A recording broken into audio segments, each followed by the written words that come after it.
مشاهدي قناة دوس تعلم، مرحبا بكم في فيديو جديد، ودائما باكتساح قهوتنا المفضلة أو شاينا المفضل. سنقوم معكم الآن بإنتاج آلة لتقطيع الفوم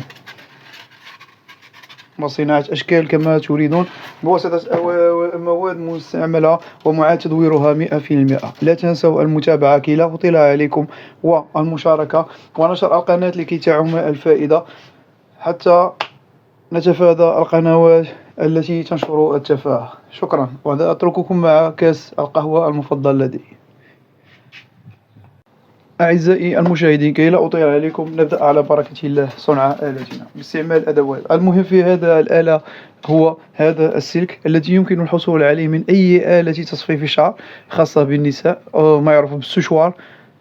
هذا السلك هو الذي سيحول لنا التوتر الكهربائي إلى درجة حرارة.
بالتالي أكون أعزائي المشاهدين قد حصلنا على هذه الآلة الرائعة لصناعة ديكورات، فيمكن طباعة هذه على الحائط، ويمكن إلصاقها، ويمكن إعادة تزيينها بأشكال أخرى.